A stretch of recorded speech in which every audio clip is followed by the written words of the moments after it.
हमज़ा की माँ का असली चेहरा सबके सामने बहुत जल्द आने वाला है, क्योंकि अब अलीज़ी ने ठान लिया है कि वो बहुत जल्द सबको ये सब कुछ दिखा देगी और सब कुछ पता चल जाएगा। लेकिन जी आप देखेंगे कि हमज़ा को जैसे ही बातों बातों में इस बात का ज़िक्र करती है, तो वो इस बात को मानने से इनकार कर देगा और कहेगा कि मेरी माँ ऐसा नहीं कर सकती है, तुम्हें ज़रूर कोई गलतफ़हमी हुई है। देखो आज तो तुमने ये बात कर डाली, लेकिन आइंदा से उनके बारे में एहतियात करना और ऐसी कोई बात ना करना, क्योंकि मैं ये बात बिल्कुल भी नहीं सुन सकता और ना ही बर्दाश्त कर सकता हूँ। जिस पर अलीज़ा खामोश हो जाती है, क्योंकि वो जानती है कि अगर कोई भी बात करेगी ना, तो कोई उसकी बात नहीं मानेगा, बल्कि उल्टा उसको ज़लील और रुस्वा ही किया जाएगा और उसकी बात पर इनकार ही किया जाएगा। इसलिए वो सोच लेती है कि अब वो बिना सबूतों के कोई भी ऐसी बात नहीं करेगी, बल्कि हर चीज़ के लिए एक वक्त चाहती है और वक्त मांगती है। अब वो किसी के साथ कुछ ऐसा नहीं कहने वाली, बल्कि बड़े तरीके के साथ अपनी सास के साथ पेश आती है और उसको कहती है कि आप फ़िक्र मत करें, आप जैसा कहेंगी वैसा ही होगा। बहरहाल जी आप देखेंगे कि हमज़ा को समझ नहीं आ पा रही कि आखिर इतनी बड़ी गेम किसने चली है और कौन इसके पीछे था। बहुत जल्द ये सारा रास्ता भी खुल जाएगा, लेकिन जी इस बात के लिए सिकंदर और रीशा काफ़ी ज़्यादा खुश हो चुके हैं, क्योंकि वो यही चाहते थे। उनकी तो समझिए कि दिली मुराद जो है वो पूरी हो चुकी है, क्योंकि वो यही चाहते थे कि ये सब कुछ हो। सो आज ये सब कुछ हो गया, इसलिए वो काफ़ी ज़्यादा मुत्तमिन नज़र आ रहे हैं। लेकिन अलीज़ा इन लोगों को ज़्यादा देर तक मुत्तमिन नहीं रहने देगी और इनका असली चेहरा बेनकाब करके सबके सामने लेकर ही आएगी।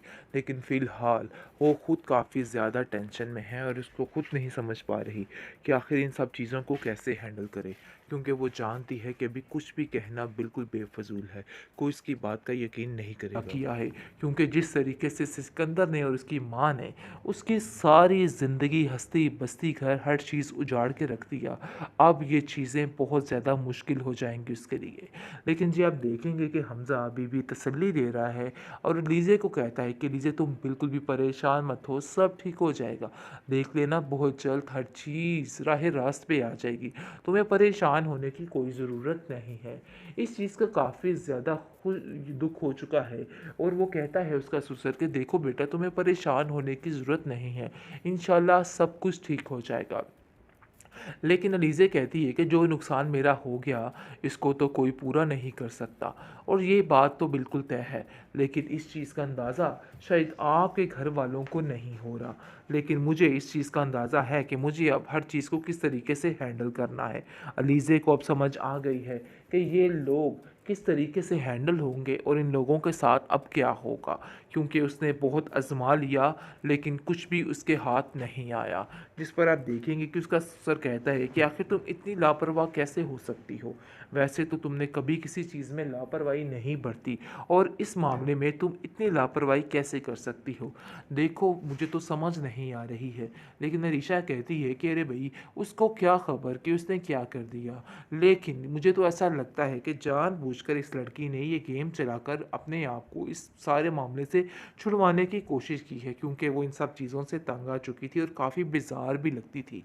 जिस पर उसका सर कहता है कि नहीं ऐसी कोई बात नहीं है, इसलिए बेहतर यही है कि आइंदा इस तरह की बातों पर कोई भी बात ना की जाए और मैं बिल्कुल भी किसी बात को बर्दाश्त नहीं करूँगा और ये बात तुम भी बड़े अच्छे तरीके से जानती हो। हमज़ा अंदर ही अंदर ख़त्म होता जा रहा है, लेकिन फिर भी अपनी बीवी को हिम्मत दे रहा है और कहता है कि तुम्हें परेशान होने की कोई ज़रूरत नहीं है, मैं तुम्हारे साथ हूँ और हमेशा तुम्हारा साथ दूंगा, इसलिए तुम सब इन बातों को भूल जाओ और अपनी ज़िंदगी को अच्छे तरीके से ट्रॉमा से मोहरा की अब आने वाली एपिसोड में काफ़ी ज़्यादा ट्विस्ट आएगा, क्योंकि जैसे जैसे वक्त गुजर रहा है अब जाकर इस चीज़ का अंदाज़ा हो जाएगा इस लड़की को कि नहीं भाई अब इस बात को यहाँ पे ख़त्म नहीं करना, बल्कि अब अनुष्य का क्या हर चीज़ का बदला लेना है। अलीज़ा इस बात को ठान चुकी है और कहती है कि मुझे यकीन नहीं आ रहा कि आप इस कदर घटिया हरकत कर सकती हैं। मैंने तो समझा था कि आप घटिया हैं और आपका बेटा भी घटिया है, लेकिन इस कदर आप दुश्मनी में आगे निकल जाएंगी मैं तो सोच भी नहीं सकती। आपने तो अपने बेटे का भी लिहाज नहीं किया है, काश मैं पहले आपको जान जाती तो आपसे मोहतात रहती। आगे से आप देखेंगे कि वो कहती है कि देखो मैंने कुछ भी नहीं किया और तुम आइंदा भी मेरे साथ कोई पंगा लेने की कोशिश मत करना क्योंकि मैं अब तुम्हारी एक नहीं सुनूंगी। बस मैं तुम्हें इतना ही कहना चाहती हूँ कि तुम जो कुछ करने की कोशिश कर रही हो ना, बस इसको ख़त्म कर डालो। आगे से वो कहती है कि अब मैं आपको बताऊंगी कि आखिर मैंने क्या करना है। आपने जो मनमानियाँ जो मर्जियाँ करनी थी अपनी सो कर ली हैं। अब मज़ीद ऐसा कुछ भी नहीं होगा। अब आपको वही करना है जो मैं कहूँगी।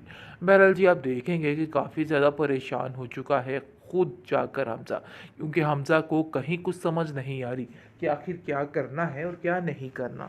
उसको समझ आ चुकी है कि मेरी बीवी के साथ वैसे ही कोई हादसा हो गया है, लेकिन ये सारा प्लान था इस चीज़ का तो किसी को अंदाज़ा नहीं। दूसरी तरफ सिकंदर दर-बदर की ठोकरें खाकर अनुष्का को ढूँढने की कोशिश कर रहा है, लेकिन उसकी सारी कोशिशें नाकाम जाएँगी। अलीज़े से कहता है कि तुम जो जाल बिछाने की कोशिश कर रही हो ना, वो सब कुछ मरिया मिट हो जाएगा। मैं तुम्हें इतना बताने की कोशिश कर रहा हूँ कि तुम हमारे दरमियान में मत आओ। लेकिन अलीज़े ने अब एक नई जंग छेड़ ली है और अब जाकर इन लोगों को पता चलेगा कि आखिर इन लोगों ने क्या किया है, क्योंकि जिस तरीके से सिकंदर ने और उसकी माँ ने उसकी सारी ज़िंदगी हस्ती बस्ती घर हर चीज़ उजाड़ के रख दिया। अब ये चीज़ें बहुत ज़्यादा मुश्किल हो जाएंगी उसके लिए। लेकिन जी, आप देखेंगे कि हमज़ा अभी भी तसल्ली दे रहा है और लीज़े को कहता है कि लीज़े तुम बिल्कुल भी परेशान मत हो, सब ठीक हो जाएगा। देख लेना बहुत जल्द हर चीज़ राह रास्त पे आ जाएगी। तुम्हें परेशान होने की कोई ज़रूरत नहीं है। इस चीज़ का काफ़ी ज़्यादा दुख हो चुका है और वो कहता है उसका ससुर कि देखो बेटा, तुम्हें परेशान होने की ज़रूरत नहीं है। इंशाल्लाह सब कुछ ठीक हो जाएगा। लेकिन अलीज़े कहती है कि जो नुकसान मेरा हो गया, इसको तो कोई पूरा नहीं कर सकता और ये बात तो बिल्कुल तय है।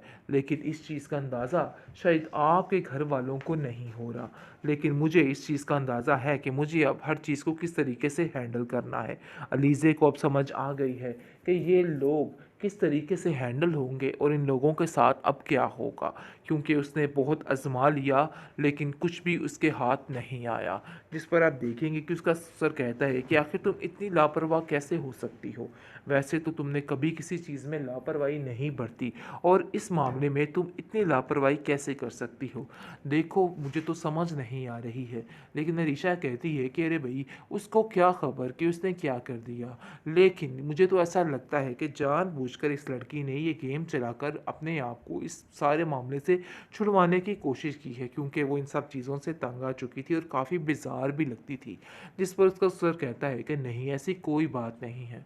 इसलिए बेहतर यही है कि आइंदा इस तरह की बातों पर कोई भी बात ना की जाए और मैं बिल्कुल भी किसी बात को बर्दाश्त नहीं करूँगा और ये बात तुम भी बड़े अच्छे तरीके से जानती हो। हमज़ा अंदर ही अंदर ख़त्म होता जा रहा है, लेकिन फिर भी अपनी बीवी को हिम्मत दे रहा है और कहता है कि तुम्हें परेशान होने की कोई ज़रूरत नहीं है। मैं तुम्हारे साथ हूँ और हमेशा तुम्हारा साथ दूँगा। इसलिए तुम सब इन बातों को भूल जाओ और अपनी ज़िंदगी को अच्छे तरीके से